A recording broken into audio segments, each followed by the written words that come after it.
to happen? Okay, so you've done your bit checking on legislation, I've just checked on my legislation. As I said to you, the shop does not have to accept it just because it is legal tender. You said it's legal tender, you are correct, however it is a commemorative coin. On the internet they're worth about 20 quid. Well, right, so here is what is going to happen. Either you are going to pay for your fuel correctly, or you are going to fill out their civil recovery form so that you can arrange to make payment at a later date, or I'm going to arrest you for bilking. What's bilking? Bilking, making off without payment. You've got to the point where payment is due, you're now refusing to make payment, therefore I will treat it as a criminal offence. So how would you wish to proceed at this point? Well, I have got means to pay. Yeah. Yeah, so I'm not going to fill out a civil recovery form. Okay, right, so what's the means that what you're was going the option to pay? 2? So option 1 is either you pay, option 2 is you fill out the form, option 3 is that you get arrested. Well, pay. No, you pay with legal tender that they will accept. That is legal tender. No, they don't have... But if this is a £50 note and he said, oh look, we don't accept £50 notes because there's lots of forgeries, exactly. Would you be doing exactly the same thing now? Yes, so if you go into a corner shop and try and pay for a penny chew with a £50 note, they are perfectly within their rights to refuse that sale. The sergeant's claim that the auditor was trying to avoid paying is not supported by the facts. Under the Theft Act 1978, the offense of making off without payment requires 2 things. The person must leave the premises, and they must intend to avoid paying. In this case, the auditor never left the petrol station. He stayed in his car and clearly offered to pay. When he presented a £100 Royal Mint coin, the sergeant wrongly said that payment depended on whether the staff wanted to accept it. That is not how the law works. Once the fuel has been supplied, a debt is created. Offering legal tender is a lawful way to pay that debt. A cashier's personal opinion or lack of knowledge does not change the law. By supporting Tesco's decision instead of applying the law correctly, the sergeant showed a poor understanding of the basic rules about legal tender. No, it's not different. No, you have offered a form of payment that they will not accept. The principle is exactly the same. Well, if you arrest me, it'll be a wrongful arrest. Yeah? It's not. It's a lawful arrest because I've explained the situation and I've explained that I believe you're doing this for Are you a sergeant or officer? I am a sergeant. Right. Okay, so my point is also that coin is not worth the face value of it. It's not legal tender in such a way that this shop has to accept it as being valued at £100. Okay, so it has. Hang on. Short of the mark. No, I'm not. So it is got a face value of £100, so it is worth £100. It's not. Well, you say that, but the Bank of England, the House of Commons, the state. All the institutions that came before you say it is, right, but you say it isn't, right? Now you say it's only worth whatever you say it was. Interestingly, I don't know if you've looked at the price of silver, but that's probably worth about £48 in silver. Hang on, I haven't finished yet. So that's £48 in silver, whereas, how much is a £20 note or a £50 note worth in plastic? What, a penny or 2? This is where the sergeant's argument becomes even weaker. When the auditor explained that the coin had a face value of £100, the sergeant dismissed it as only a commemorative coin. However, that is incorrect. A Royal Mint coin with an official face value is legal tender. It does not matter whether the coin is commemorative or commonly used in everyday transactions.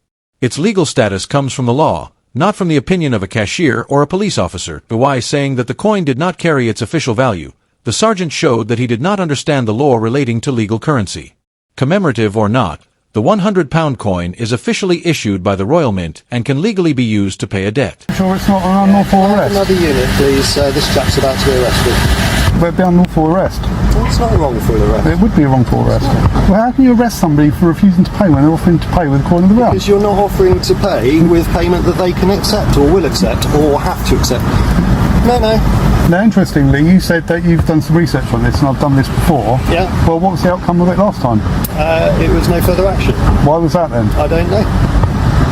Well, how come you've got a record of that? I'm about to let you drive off from here. Well, how come you got a record that I did it last time, but you haven't got a record of the outcome?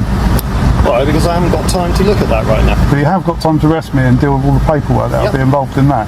Yep. So that's just abusing your power, I think, because what you're trying to do is you're... Proportionally, these people here are trying to run a business and you are making life extremely difficult by being obstructive in how you're going to pay. No, I'm not. The sergeant admitted that he had dealt with the same situation before, but he could not explain what happened in that case. This suggests that he had not learned from his previous experience. Even worse, he refused to check the outcome when asked. He claimed he did not have enough time to look into it.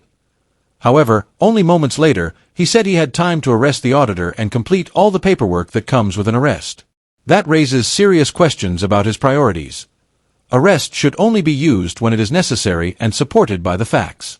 In this situation, the facts were clear.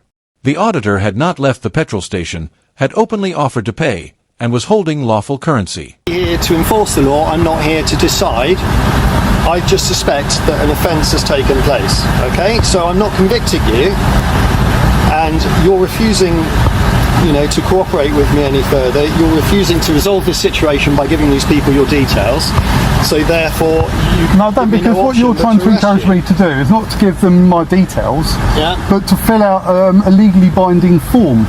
You're actually encouraging me to fill out a legally binding form, right? That would be detrimental to me. Why? Because you have to pay for your fuel just like everybody else in this petrol station? No, because you're forcing me not to use cash. It's exactly the same as you... I'm forcing you to provide the legal tender that this business is willing to accept. But it's not for them to pick and choose which... It is, absolutely. No, it's not. If they will only accept payment in Pokemon cards, that is entirely up to them. Yeah, but they need to state that on the pump, right, when I take the fuel. They say payment only in Pokemon. I'm not trying to... What do you think I'm trying to achieve then out of this? So why are you not willing to offer any other sort of payment? Do you have bank cards on you? Maybe it's a matter of principle. This is a coin of the realm. You shouldn't be threatening to arrest me because of their preference as to what type of note or coin they accept. That's ridiculous. The sergeant's claim that the auditor was trying to trick the staff does not match what actually happened. Someone is trying to avoid payment when they leave without paying, not when they remain at the petrol station and openly offer legal tender to the cashier. The accusation falls apart because the auditor never left the forecourt, never tried to hide, and clearly offered a £100 Royal Mint coin as payment. When the sergeant asked why he did not use another method of payment, the auditor explained that it was a matter of principle. He believed he should not have to change his payment method simply because the shop or the police preferred something else. If the law recognizes the coin as valid currency, but retailers refuse it and police threaten arrest for using it, then personal opinion is replacing the law. That creates uncertainty about what people are legally allowed to use as money. If you want, I can also rewrite it in a more engaging YouTube voiceover style that sounds natural and keeps viewers watching.